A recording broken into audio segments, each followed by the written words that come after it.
Hi hello, ഞാൻ ഇസ്രായേലിലാണ് work ചെയ്യുന്നത്. ഇവിടെ ഇന്ന് യോം കിപ്പൂറാണ്, അതായത് പാപപരിഹാര ദിനം എന്നാണ് അറിയപ്പെടുന്നത്. ഇന്നാണ് ഉപവാസ ദിനമാണ്. കുട്ടികളും പ്രായമായ ആൾക്കാരും ഒഴിച്ച് ബാക്കി എല്ലാവരും ഉപവസിക്കുന്നതാണ്. തലേന്ന് വൈകുന്നേരം മുതൽ പിറ്റേ ദിവസം വൈകുന്നേരം വരെയാണ് ഉപവാസം. അന്നത്തെ ദിവസം പൂർണ്ണമായിട്ടും ഗതാഗതം സ്റ്റോപ്പായിരിക്കും. അത്യാവശ്യം എമർജൻസി ആയിട്ടുള്ള ആംബുലൻസ് കാര്യങ്ങൾ മാത്രമേ അന്ന് സർവീസ് ഉള്ളൂ.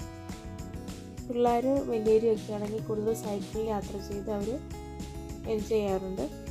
ഞങ്ങളും ചുമ്മാ നടക്കാൻ വേണ്ടി ഇറങ്ങി. ആദ്യമായിട്ടാണ്, വർഷത്തിൽ ഒരു പ്രാവശ്യം മാത്രമേ ഇങ്ങനെ വണ്ടിയൊന്നും ഓടാതെ ഇങ്ങനെ ഉള്ളൂ. അപ്പോൾ അത് ഹൈവേ ആണ്. ഞങ്ങളത് ചുമ്മാ അങ്ങോട്ടും ഇങ്ങോട്ടൊക്കെ കുറേ നടന്നു. ഇനി അടുത്ത വർഷം വരെ കാത്തിരിക്കണം, ഇന്ന് റോഡ് ഫുള്ള് കാലിയായിട്ട് കിട്ടാൻ വേണ്ടി.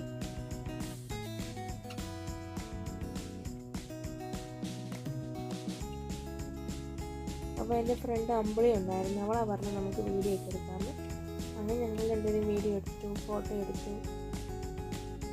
വേറെ ആൾക്കാരും ഇല്ലായിരുന്നു റോഡിൽ, വണ്ടിയില്ല, ആൾക്കാരും ഇല്ല, ആരും ഇല്ലായിരുന്നു. ഞങ്ങൾ കുറേ ഫോട്ടോ ഒക്കെ എടുത്തു.